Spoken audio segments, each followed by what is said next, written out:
Well, greetings everyone, and welcome to this discussion with young adults from our diocese.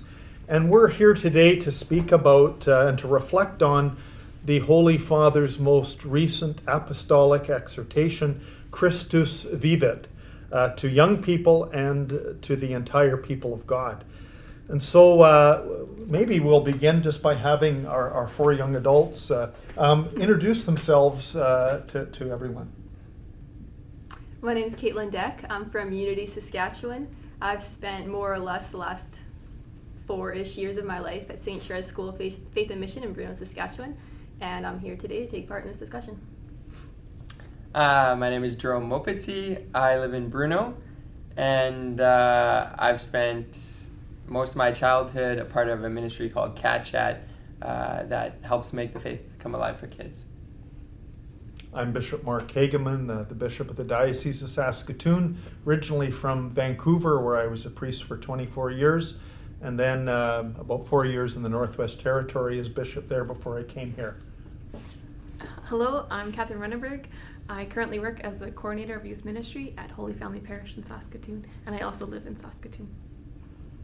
Hi, my name is Clark Jamin. I am probably the oldest young person here, but still a young person, I think. I'm married. I've got one child named Judah, second one on the way, coming in the winter, so that's exciting. And married to the love of my life, Courtney, and I work at St. Anne's Parish as the coordinator of evangelization and adult faith formation. Okay, well, welcome to you all, and good to be gathered today.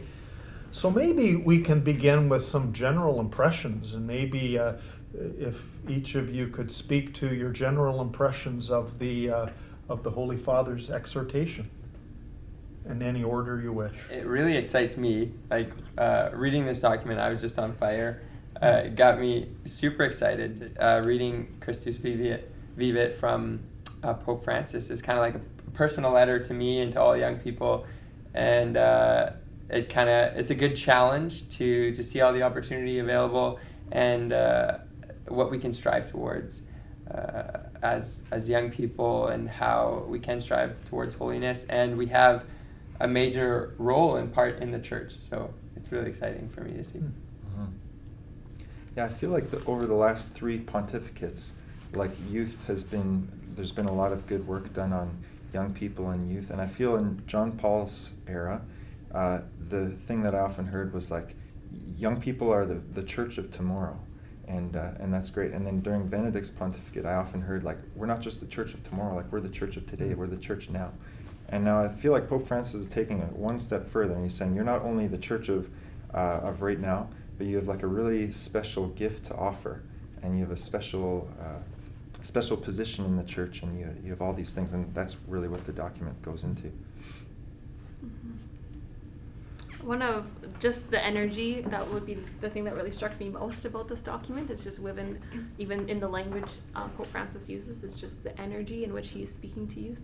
But the thing that strikes me most is just that now this document exists. I think young people today are really looking outward, trying to find identity, trying to find a sense of purpose.